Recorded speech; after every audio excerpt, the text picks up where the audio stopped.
Paz seja convosco. Glórias a Deus. Conforme eu falei, a semana é difícil, uma semana que a gente tem que realmente viver pela fé. As coisas acontecem e se nós não estamos alicerçados no único Deus vivo, por isso que nós estamos falando sobre esse assunto tão pertinente que chama-se fé. Fazendo só um breve resumo da semana passada, nós começamos a dar exemplos de fé, em especial homens da Bíblia, pessoas que estão lá também como um exemplo para nós que é possível sim viver pela fé. Começamos falando na semana passada que havia um filósofo cristão do século XIX em que ele observava que os cristãos, em especial, eles não tinham uma fé entusiasmada. Não são aquelas pessoas que queimam pela fé. Fé morta, fé triste, fé paradinha, cansadinha.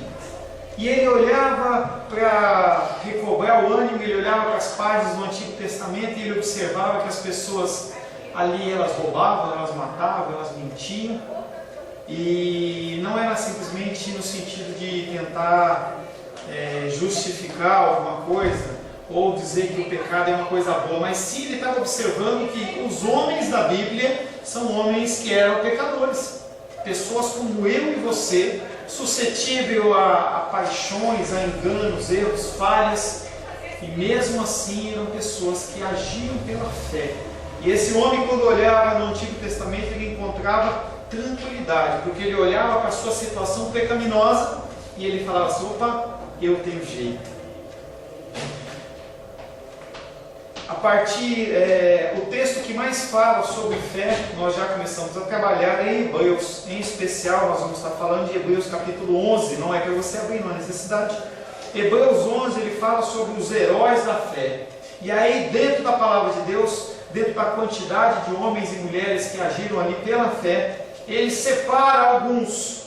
E na semana passada, nós começamos vendo por Abel. E nós começamos uma discussão a respeito do por que Abel foi recebido a oferta dele e Caim não foi. A fé é também o meio pela qual vivemos em resposta aos mandamentos de Deus. Uma frase muito importante, em que nós definimos que a fé não é simplesmente algo que você professa, mas algo que você vive. E você demonstra para as pessoas como está a sua fé, ou se você tem realmente fé, muitas vezes através da sua ação. Porque falar é fácil. Ser crente, dizer que é crente dentro da igreja é fácil. Entendeu? A gente se compadece uma das dificuldades do outro, aqui a gente ora, a gente levanta as mãos aos céus, falamos de enfermidade, o presbítero Sebastião fez uma oração. Aqui é fácil. Mas aí fora, coisas simples, como por exemplo uma conta que chega e você não tem o saldo no banco para pagar, como que você reage? Coisas no dia a dia são coisas que realmente vai mostrar aonde está a sua fé. A fé é também o meio pela qual vivemos em resposta aos mandamentos de Deus. O Senhor, Ele dá algumas ordenanças e você age de que maneira? Também na semana passada nós falamos que, como vemos em todo o Antigo Testamento, Deus era interessado muito mais na atitude do coração da pessoa que trazia o sacrifício ao altar. E aí é mais uma coisa importante para você.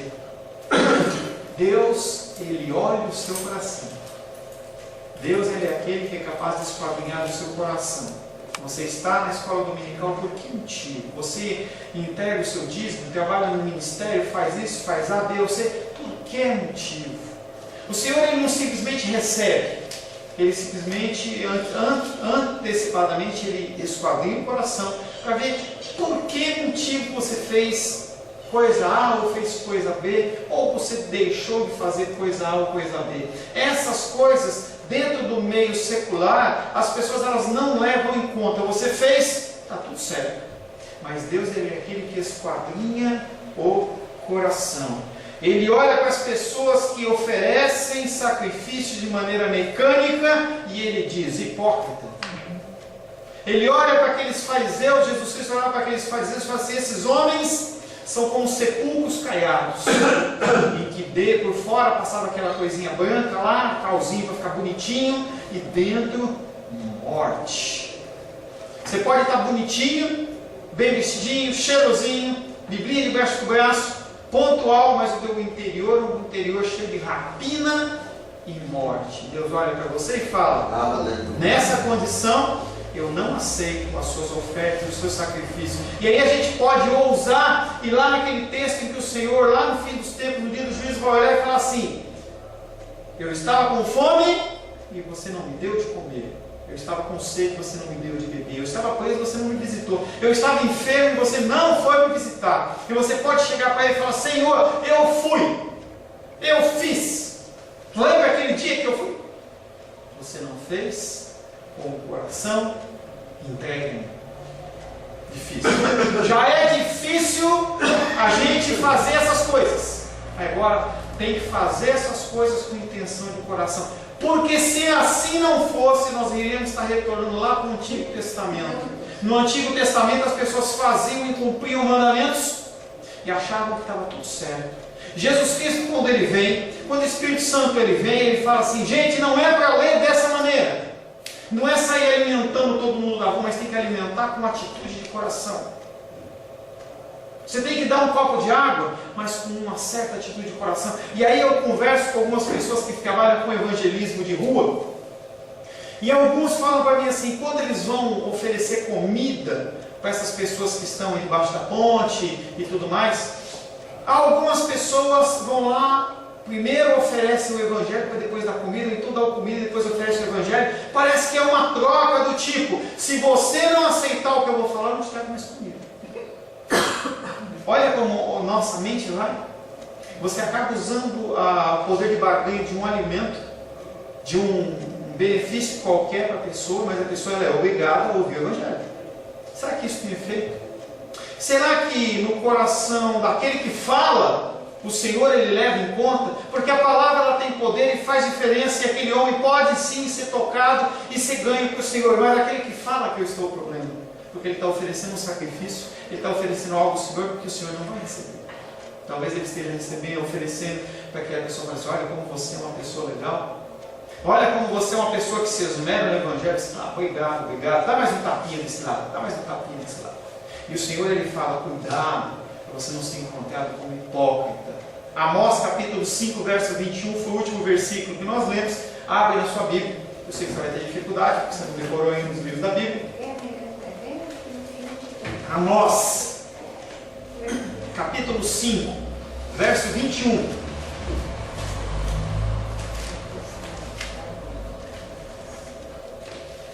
Amós capítulo 5 verso 21. Quem encontrou, leia por gentileza. Aborreço, desprezo a vossa festa, e com a vossa assembleia solene não tenho nenhum prazer. E o Senhor Deus está falando daquelas reuniões, daquelas festas que ele tinha ordenado para os israelitas fazerem. E os israelitas faziam aquilo com uma forma mecânica, de uma forma em que o Senhor fala assim: o que vocês estão fazendo de festa para mim eu não aceito.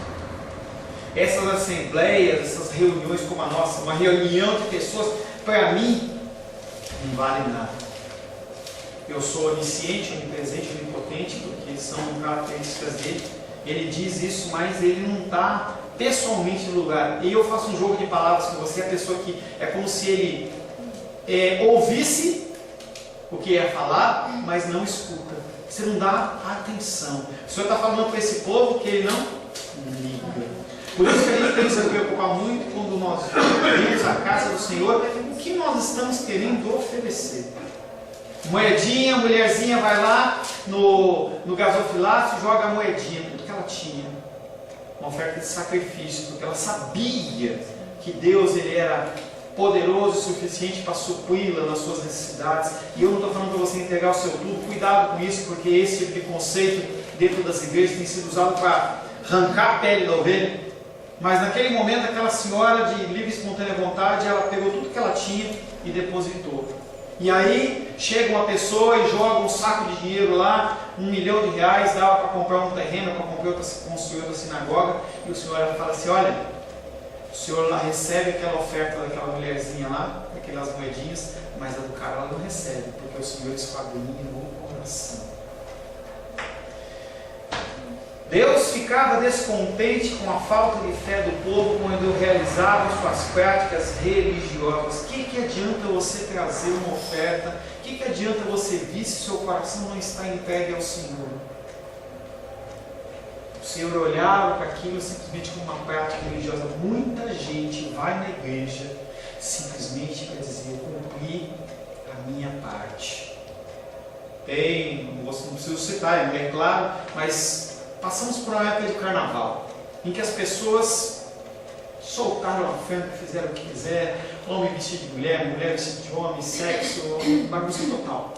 E aí a pessoa ela acha que ela reservar um tempo, um dia, uma semana, sem comer carne, está tudo certo.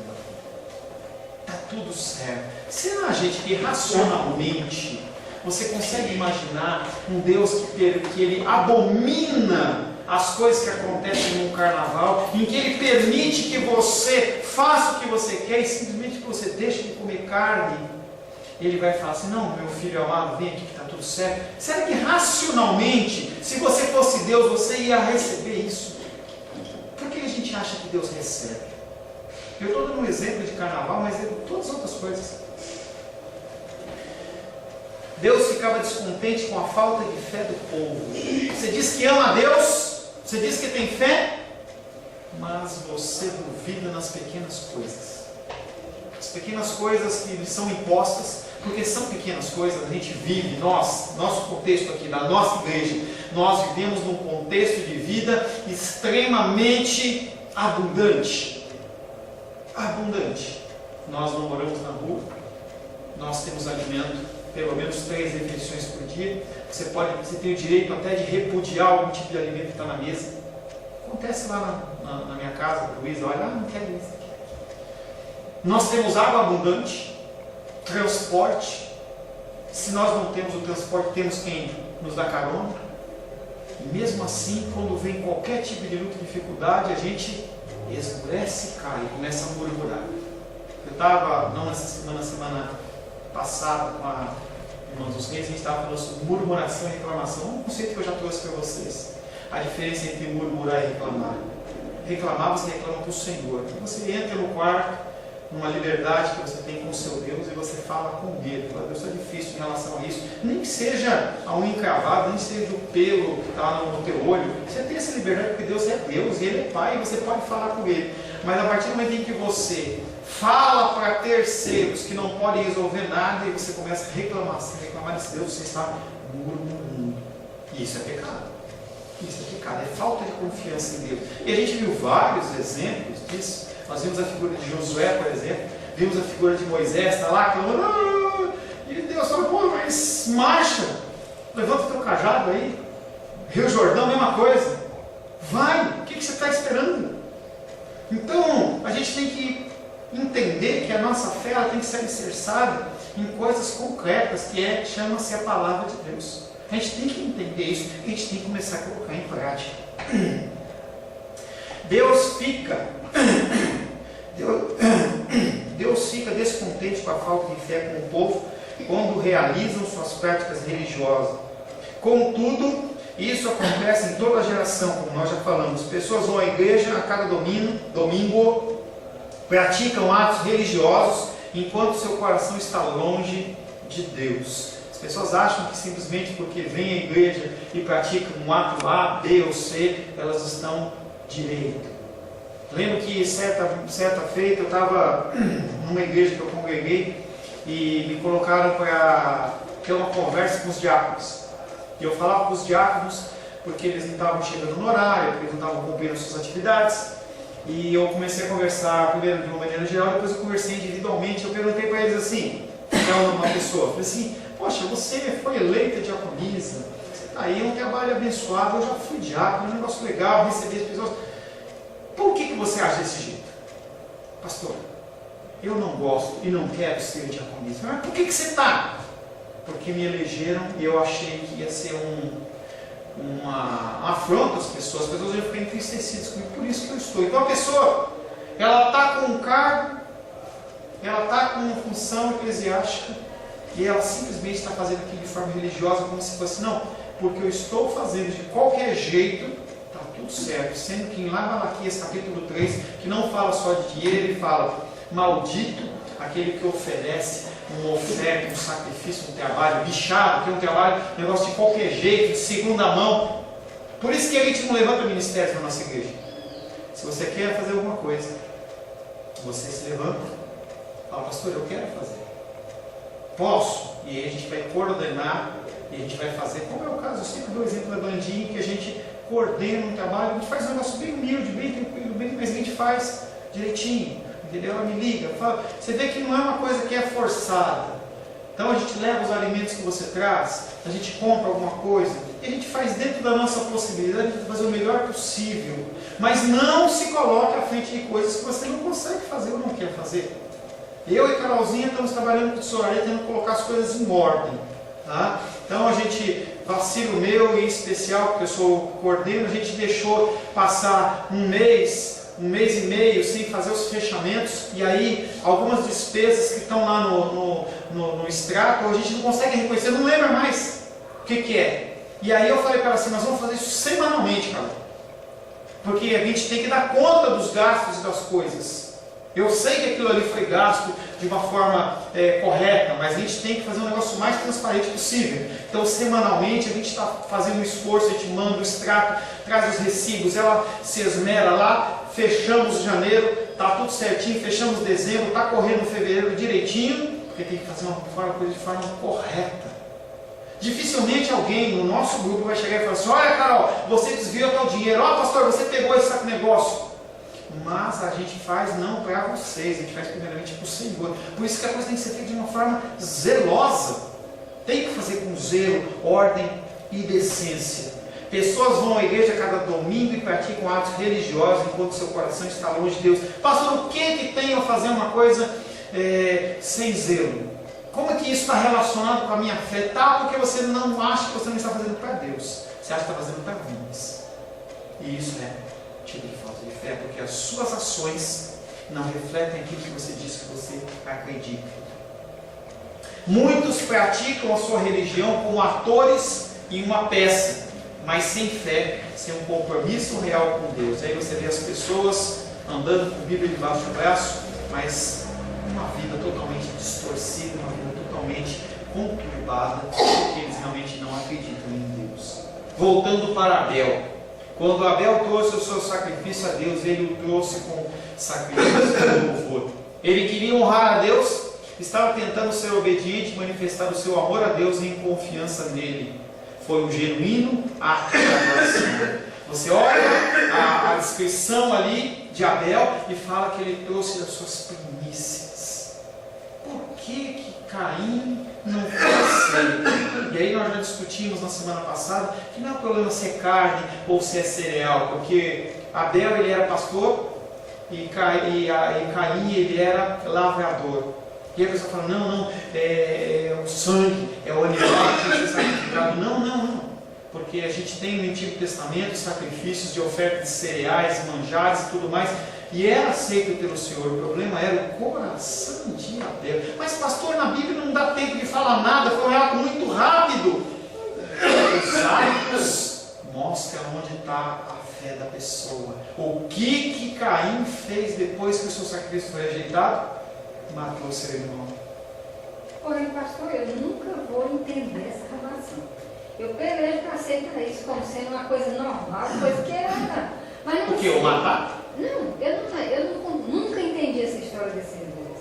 Eu pelejo, mas falta de eu querer entender, não.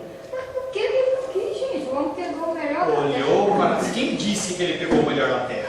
Essa é a primeira coisa, tá? A Bíblia não nos explicita. Mas ele fala que esse homem levou sua oferta ao cabo de dias. Ou seja, provavelmente, das primícias, o melhor da terra ele comeu. E ele não ofereceu o melhor da terra. Eu não tá? entendi isso. Gênesis, querida, eu não lembro de cabeça. Gênesis 3, 4. Entendeu? Às vezes nessa tradução está mais... Não pega. Entendeu? As informações elas estão implícitas, não estão explícitas. Se fala sobre Abel ter levado das primícias e Caim ter levado ao cabo de dias. Então daí já mostra que o melhor fruto da terra não foi entregue para o Senhor, e sim ele consumiu. Tá? Isso é uma coisa que o texto nos mostra. E outra coisa que nos mostra é a ação em que Caim, a ação dele foi de matar o seu irmão. Então demonstra que a ação dele, o coração dele não estava um coração voltado a Deus, não havia um coração com uma fé verdadeira no Senhor. Não era um desejo verdadeiro de adorar. Porque dentro do conceito humano, se eu fizer alguma coisa para adorar, para agradar uma pessoa e a pessoa não receber, eu não vou matar a pessoa. Tá? Então não é explícito. Não é explícito. E aí a gente tem que tentar ler nas entrelinhas. Há coisas que são explícitas e há coisas que são implícitas. Não digo para você que é uma coisa simples e fácil de deduzir. Tá? Não é fácil. O que se mostra aí é isso que eu estou falando para vocês. A ação posterior de Caim foi matar o seu irmão. O que havia no coração desse homem? Que é o que nós estamos falando. Deus ele sonda o coração para sim aceitar o sacrifício ou não aceitar o sacrifício. E aí não importa se o meu padrão ou o meu entendimento acha que é certo ou não. Dentro do padrão do Senhor, o Senhor olha e fala assim: o coração desse homem não é um coração que está oferecendo algo que não é algo agradável, como nós lemos em Amós. Tá? E aí o juízo de Deus não é o meu juízo, não é o seu juízo, mas é um juízo acima de todas as coisas. E ele sondou o coração ali de Caim e ele não aceitou a oferta de Caim. Por quê? Aí a gente pode colocar dentro da nossa listinha, quando a gente encontrar o Senhor dos céus e perguntar: Senhor, por que você não aceitou o sacrifício dele? Mas pastor, assim, fazendo uma análise, quando a gente vai ofertar ou quando a gente vai dizimar... Não dizima não, que dizimar é matar, tá? Esse verbo dizimar, eu dizimei as pessoas, é entregar o dízimo, ou devolver o dízimo, que é o mais correto. Devolver o dízimo. A passagem fala em primícias, só para eu lembrar. Sim. Em primícias, né? Então, é em Malaquias que fala? Eu não lembro, querido. Não lembro. Mas se a gente voltar lá, vocês, eu creio que está em primícias. Se eu não me engano, a gente teria que voltar. E aqui da mesma forma, fala em primícias, né? Aí Abel, trouxe primícias dos seus animais. Mas Caim, no fim da estação, aqui na tradução da TEB, Pode ter levado só ela fala aqui, no fim da estação, eu não sei como é que está na sua, em Gênesis 4. Eu estou sem a Bíblia. Pode falar. Mas aí aqui, fala assim, indo no estudo bíblico mesmo, fala o seguinte: no fim da estação, Caim trouxe ao Senhor uma oferenda de frutos da terra, porque ele plantava. Então, no fim da estação, o que a gente entende lendo a Bíblia? Ele esperou o fim da estação para oferecer, já tinha lá na terra os frutos que ele plantava. Aí o que ele fez? Já estavam lá, já tinham nascido e tudo. O que ele fez? Ele esperou o fim da estação para poder recolher aqueles frutos, para poder oferecê-los. Pois eu vou ler isso mais assim, porque até hoje, nessa idade, eu ainda não entendi isso. Agora eu preciso entender, né? Mas você fazendo a leitura... Mas o importante disso não é se entregou antes ou entregou depois. O mais importante é o coração dele era um coração que não era de adorar ao Senhor. Não sei se na cabeça dele passou: deixa eu garantir o meu primeiro, deixa eu encher meu celeiro para depois entregar. Não sei, a Bíblia não está dizendo isso. Vai ser todas suposições nossas. Mas uma coisa Deus fez: sondou o coração daquele homem e não aceitou a oferta dele. Seja ao cabo de dia, seja em outra estação, ele olhou o coração daquele homem, mediu o coração dele não era um coração adorador. E é o que nós estamos falando. As ações daquele homem refletem onde estava a fé dele, tanto que ele matou seu irmão. Será que se você entregasse alguma coisa e não fosse aceito, você matava o seu irmão? Você vem entregar seu dízimo aqui, eu não aceito, Aí a Carol vem, entrega e eu aceito. Aí você vai e mata a Carol. Aonde está o coração da pessoa? Isso é só um conceito, não é importante se foi isso, foi aquilo. O importante é que Deus sonda o coração. Eu só me aquieto em relação a esse assunto quando eu resolvo deixar tudo nas mãos do Senhor. Eu falo assim, Senhor, eu não entendo mesmo, não, o Senhor sabe por que fez isso. Eu me aquieto nisso aí. Passagens existem na Bíblia que são compreensivas. Passagens tem que elas não são compreensivas ainda, e tem passagens que nunca vão ser abertas ao homem. E a gente tem que entender que o Senhor, Ele governa e reina todas as coisas. E aí aquilo que nós falamos na semana passada, tem coisas que você tem que acreditar pela fé e não tem que fazer. Ou você acredita e continua caminhando pela fé, ou então você larga essa fé e vai fazer outra coisa na sua vida. Tá? Em algumas situações, porque os reis estão levantando um ponto que pode ser que nem, eu já vi que Edilene, para ela ficou tranquilo, fechou. Mas entenda que há situações em que você entende, compreende, tem outros que não, e é assim o cristianismo. Tem coisas que para mim eu olho e falo assim, e você olha e fala assim, não, tranquilo. Entendeu? Mas isso é cristianismo. Nós não somos Coca-Cola. Coca-Cola, se você for, a não ser o rótulo, né? Se você for lá nos Estados Unidos, ela vai estar Coke. Se você for lá no Japão, vai estar um outro nome, na Índia vai estar outro nome. Mas o formato é o mesmo da garrafa, o líquido lá dentro, exceto a composição da água, é o mesmo. Nós não somos Coca-Cola. Então é diferente o seu entendimento, como você vive e tudo mais, em relação a todas as coisas. E Deus não tem problema com isso. Aleluia. Por isso que quando você está numa igreja, você não tem que ser igualzinho, todo mundo. Não tem. A diversidade, Deus ele recebe a adoração na diversidade. E as pessoas elas querem padronizar para poder controlar mais. Então se você num vídeo você tem que vestir desse jeito, você tem que estar com um terninho assim, não tem problema, bonito terno. Todo mundo, se você não tiver com terno, você não é cristão. Se você tiver com cabelo nessa marca aqui, você é crente. Se você tiver cabelo mais curto, mulher, você não é crente. Então as pessoas elas tentam padronizar porque é mais fácil. É como se fosse um gado. Você não é gado. Você é uma criação independente do Senhor, é única, não tem. E o Senhor ele forma você de maneira diferente. Então não tem problema com isso. Você tem coisas que você concorda, você não tem que concordar com tudo comigo, mas eu quero que você pense. Isso eu quero que você faça, que você pense. Pastor, eu não concordo com você. Amém. Glória a Deus. Entendeu? Vai estudar, vai ler, entendeu? Vai tentar trazer algum ensinamento, não conseguir fechar. Continua caminhando. Continua caminhando. Segundo personagem, Enoque. Hebreus capítulo 11, verso 5. Por favor, abre aí. Hebreus capítulo 11, verso 5.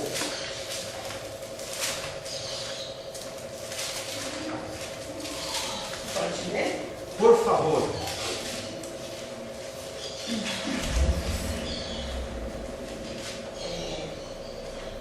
Pela fé, Enoque foi trasladado para não ver a morte.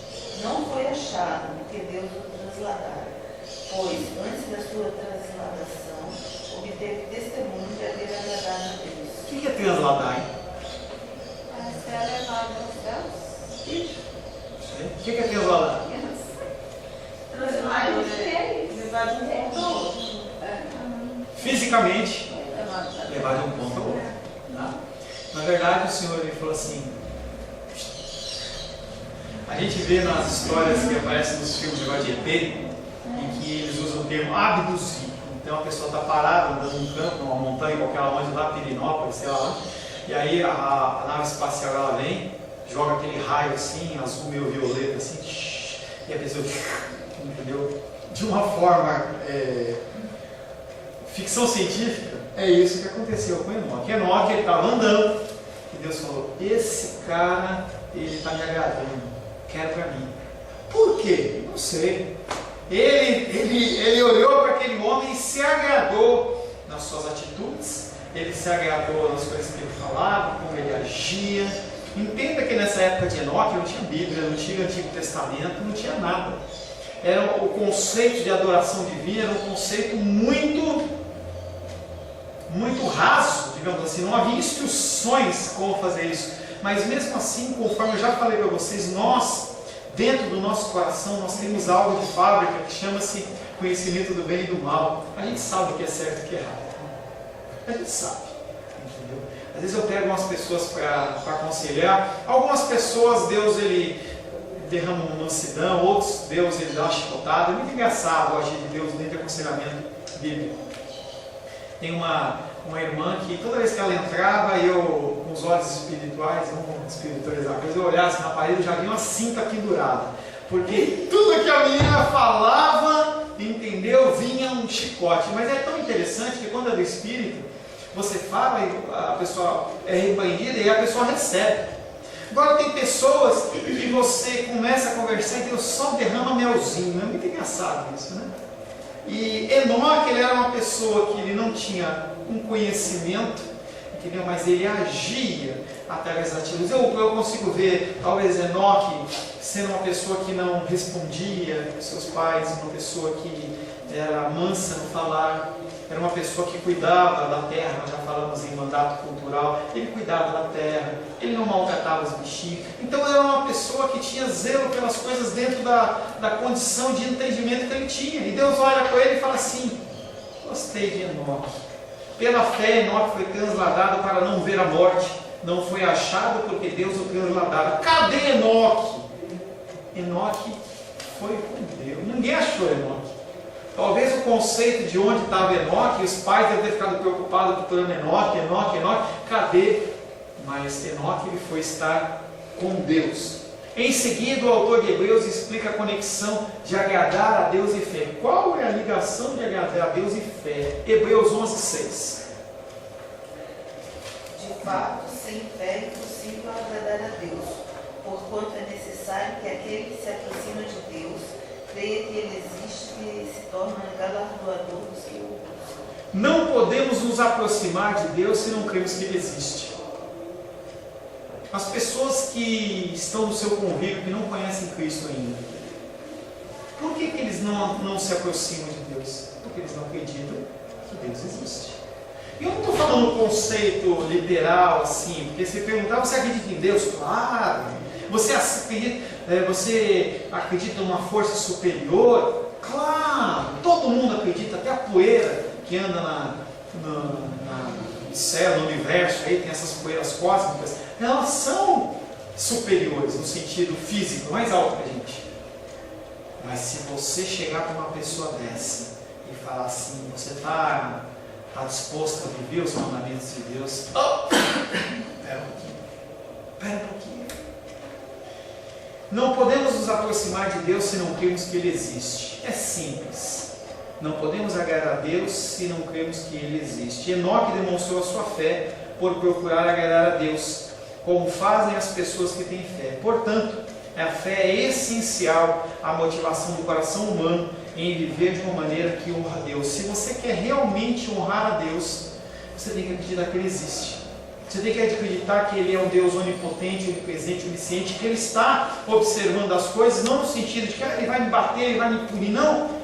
Você sabe que esse Deus maravilhoso, Ele está ali, você tem que estar sempre ligado. Será que essa decisão, ela agrada a Deus? Eu dei esse exemplo para vocês. Tem um livro que chama Nos Passos que Faria Cristo. Eu não lembro como é que é o nome do livro. Um livro conhecido. Né? Tipo, que faria Jesus? Nos seus passos que faria. É uma coisa desse tipo. Na verdade, ele está perguntando assim: em tal situação, o que Deus faria? O que Jesus faria? E o pastor daquela congregação, ele lança esse desafio para as pessoas de começarem a viver nessa condição. Então você vai fazer qualquer coisa, fazer uma comida, fazer alguma coisa. Será que Deus, Jesus Cristo, ele agiria dessa maneira? E um grupo de pessoas em especial levou aquilo muito a sério e eles começaram a ser impactados com as coisas que foram acontecendo. Alguns perderam o emprego, alguns se separaram, foi um monte de coisa que aconteceu porque eles começaram a se posicionar como Deus, como Jesus. E Enoque, ele se posicionou como Deus na figura de Cristo, sem Cristo existir ainda fisicamente ali no ambiente dele, porque havia no coração dele o conceito do certo e do errado. Quando Jesus se encontrou com as pessoas que se esforçaram para honrá-lo, ele as elogiou por sua fé. Por exemplo, 10 leprosos foram a Cristo e falaram assim: nos limpa, Jesus. E Jesus fala, Senhor, agora vocês vão lá, se apresentam ao sacerdote para oferecer a oferta de gratidão, porque na figura dele era de dar glórias ao Senhor. E aí 10 homens foram e um só voltou. E aí ele olha assim e fala, poxa, foram 10, por que só você voltou? Você vê que aquele homem tinha algo diferente. E aí é até perigoso falar 10%, né? 10% das pessoas, elas realmente que dizem que têm a fé, têm realmente essa fé. Pastor, Fale. essa passagem aqui eu nunca entendi, por exemplo. Então, a gratidão é uma coisa importante. E Jesus sentiu essa ingratidão por isso. Com certeza. E hoje, Edilene, acontece isso demais. Porque você ajoelha, você pede para as pessoas orarem, mas quando a coisa acontece, não falando você específico, nós pedimos e quando a coisa acontece, nós não paramos para agradecer a Deus. É como se Deus estivesse fazendo uma obrigação, ou se fosse uma obra do acaso, e não foi, porque Deus coordena todas as coisas. A gratidão é um reconhecimento de que Deus fez a coisa, é um jeito de você demonstrar a fé. Será que nós temos agradecido pelas coisas que o Senhor nos oferece? Eu sempre pego no começo do mês, e eu sempre que alguém está em aconselhamento comigo, eu pergunto, você já agradeceu no dia de hoje pelo mês que passou? Porque você se alimentou, você teve líquido, você bebeu, você morou, teve tal uma moradia, a gente acha que é obrigação de Deus, a gente não agradece, ou então a gente acha que é o nosso esforço físico. E aí a gente lê uma passagem como essa dos leprosos, a gente fala assim, como eles são, né? Mas a gente age igual. A gente age igual. Então, por exemplo, a titia está lá no hospital, está sendo medicada, entendeu? E nós oramos. Aí à noite ela vem para a igreja, eu tenho que agradecer a Deus. Por que a gente tem essa facilidade em pedir e não tem a facilidade em agradecer? Porque em relação a essa passagem mesmo, a gente me falou que não. Eu sempre entendi errado, porque na verdade Jesus é superior a esse tipo de emoção. Mano, quem disse? Aí que é a coisa, querida. Quem disse que nós estamos falando de emoção? Emoção humana é uma coisa, gratidão é outra coisa, não é emoção. Você tem que entender que Deus, ele não é emoção humana. Ele tem sentimentos que não são humanos, não podem ser medidos. Por exemplo, a ira de Deus não é a ira humana. O ciúme de Deus não é o ciúme humano. As nossas emoções, elas são maculadas pelo pecado. Jesus Cristo não estava exigindo que aquele homem voltasse para agradecer ele, mas era um princípio até moral, que você agradeça alguém por uma coisa que aconteceu. Em especial a figura de Deus. Não é que Jesus Cristo, só você veio, a passagem está assim, só você veio, aqueles outros vão queimar no inferno. Jesus Cristo não passa essa passagem, está falando assim, olha, só você que reconheceu realmente o favor divino, e nós temos que fazer isso. Como no meio humano, quando alguém te cria e te faz alguma coisa que te agrada, você não é que é obrigação, você faz aquilo com uma forma de agradecimento. Mas ele ficou não magoado? Lógico que não. Jesus Cristo é Deus, ele não fica magoado. Ele estava na cruz do Calvário, tinha acabado de ser batido, apanhado, cortado, tudo mais. Estava nu na cruz do Calvário perante a sua mamãe. E a palavra dele não é, queima aí Deus. Não, ele falou assim, perdoa, eles não sabem o que fazem. Jesus Cristo tinha sentimento, o coração dele, mas era destituído de pecado. Fale comigo. Agora, uma coisa que nós não podemos fazer, assim, nós sentimos, porque é diferente de Cristo, mas que nós não devemos fazer é esperar a gratidão de outra pessoa. Por isso nós estamos falando do conceito divino. Entenda que nós estamos na Terra e nós estamos numa caminhada. E vou dizer para você que se a pessoa não vier, não fizer tal coisa, eu, pastor Paulo, não sinto. Antes da gente chegar aqui, estava eu e a Luísa. Meu coração estava a seguinte coisa, foto para vocês não acharem que só vocês que tem, tá? Poxa, eu fiquei preparando o estudo, assim assado.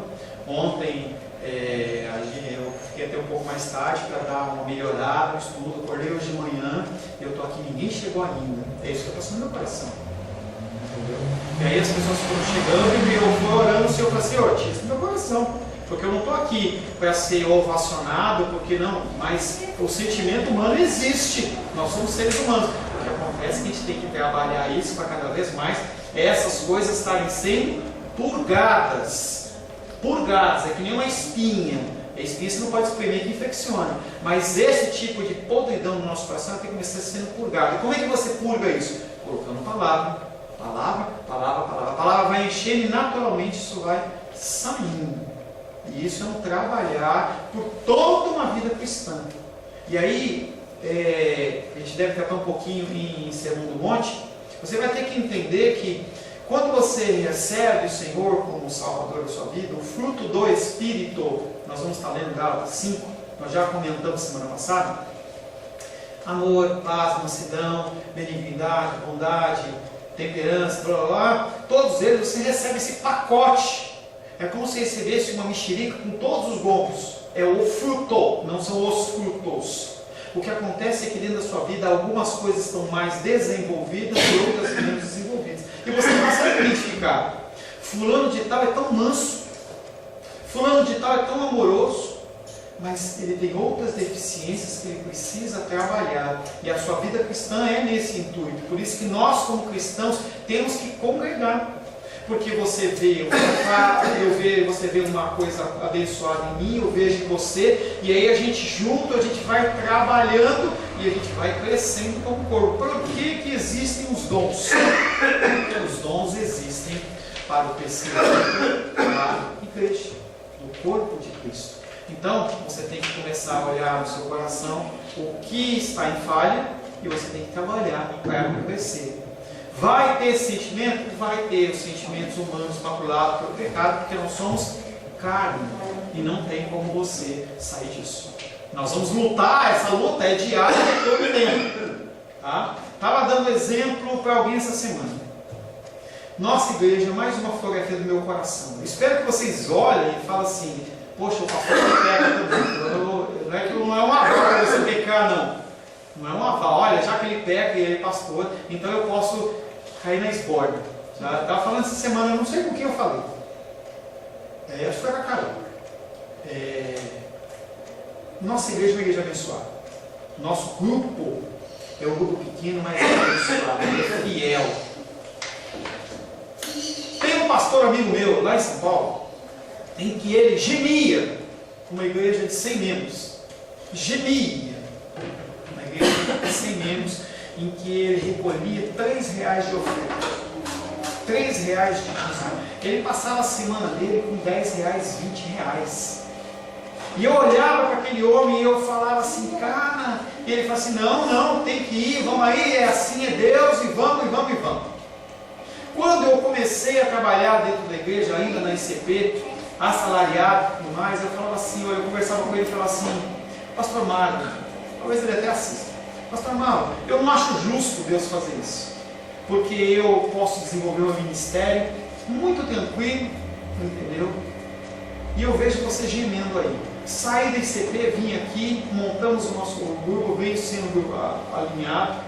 Nós temos pessoas fiéis aqui, as pessoas elas são fiéis em dízimo e oferta. Não falta nada.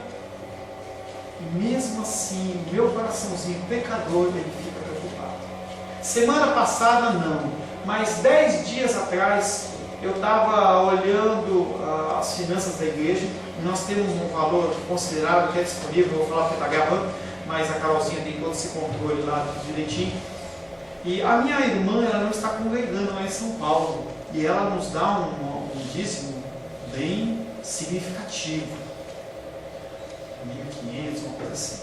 E ela dá o dízimo dela aqui comigo. E ela não deu mês passado. E eu fiquei esperando que ela desse o dízimo e eu não posso cobrar. Além de ser minha irmã, não é moral eu fazer isso. Entendeu? E meu coração, eu confesso a vocês que eu fiquei olhando e falei assim, caramba, né? Ela não vai dar. E aí a mente começa... E aí eu conversei com ela 10 dias atrás. E ela falou assim, meu mês de janeiro foi demais. Ela trabalha com implantes. Foi demais. O cara pagou à vista, pagou antecipado. Eu acho que foi um dos melhores meses meu E eu pensei no meu coraçãozinho, e você deu o dízimo, né? Esse é o meu coração, tá? Desculpa. Seu pastor é pecador, tá? Desculpa. E ela me deu o dízimo. E eu fiquei na minha, eu moía. Eu falei assim, deu uma semana certinho, ela me ligou. Ela falou assim, tudo bem, mano. Eu falei, tudo bem. Você já viu o extrato do banco? Como ela tem conta no ela deposita na minha conta, e aí eu saco e deposito tudo isso. Você já olhou o extrato? Eu falei, não. Eu depositei o dízimo. Quanto que eu falei que era o dízimo dela? 1.300, 1.400. Aí ela colhei, tinha 3.500. Eu olhei para ela, mandei uma mensagem lá e falei, pô, o que aconteceu, né? Eu depositei um pouquinho a mais. Gente, foi 3 vezes. Então ela deu o mês de janeiro, ela deu o mês de fevereiro, e ainda colocou um a mais para falar assim, Deus falando para mim assim, cara, esse é para você calar a sua boca. Entendeu? O coração nosso é assim, gente. Por isso que a gente tem um Deus perdoador, e toda vez que você peca, você vai à cruz e fala, Senhor, eis-me aqui. Tem até a música, né? Eis-me aqui outra vez, de novo. E essa cruz, ela está liberada para você. Não tem hora, não tem dia, você não tem que pegar a senha, como a Rosângela pegou a senha lá no hospital para atender a titia. Não tem senha, você não tem que acordar às 3 horas da manhã porque a filha é menor, nada disso. Qualquer momento você pode se ajoelhar, falar com Deus, se arrepender dos seus pecados. Deus, me perdoa pela minha incredulidade. Isso chama-se fé. Você saber que esse Deus, Ele está sempre ali. E é aquele que eu falo para vocês, é um conceito, eu já expliquei para vocês, mas tem pessoas que não vão ouvir. É um conceito que é complicado, que é dentro de teologia bíblica, ensinada aí na faculdade, que chama-se imanência e transcendência. Que é, você tem um Deus, Criador de todas as coisas, um Deus poderoso, um Deus em que Ele tem maior, Ele conhece o número maior de cores que o Windows, que é 32 milhões de cores, Ele tem mais cores do que o Windows, entendeu? Ele poderia ter feito cinza, tudo, Ele fez tudo colorido. Você, a sua íris do seu olho não tem uma cor igual à sua. Ele é maravilhoso, poderoso, e mesmo assim Ele se envolve comigo e com você. E aí quando a gente canta aquela música do Deus, Tu és soberano, você entende que é esse conceito. Tu és soberano sobre a terra, sobre os céus, Tu és Senhor absoluto. Tudo que existe e acontece, Tu sabes muito bem, Tu és tremendo. E apesar dessa glória que tem, Tu te importas comigo e com você também. Esse é um conceito de teologia bíblica embutido numa música para você saber que essa cruz, ela está disponível para você. Amém, queridos? Pastor, Fale. eu tenho assim, as minhas orações normalmente são de agradecimento. Glória a Deus. Agora eu já tenho muita dificuldade para pedir alguma coisa. Por quê? Por 2 razões. Primeiro porque eu acho que Ele sabe do que eu preciso, então não preciso ficar pedindo. E também porque eu tenho dificuldade de expressar de uma necessidade.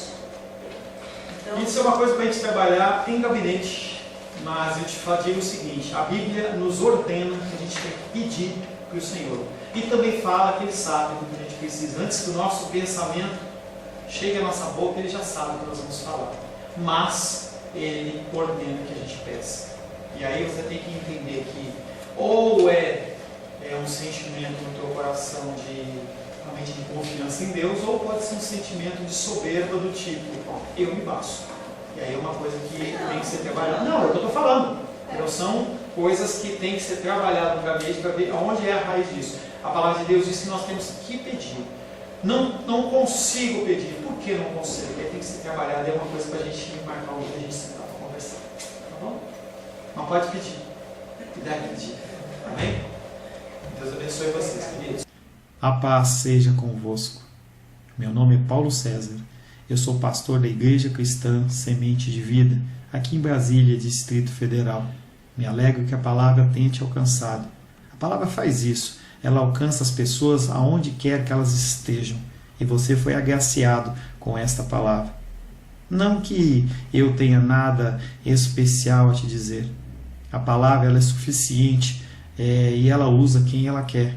E eu me alegro por ter sido um canal para poder te abençoar. Mas eu quero te dizer que não basta você ser um ouvinte. Não basta ser uma pessoa que se alegra quando você ouve a palavra de Deus.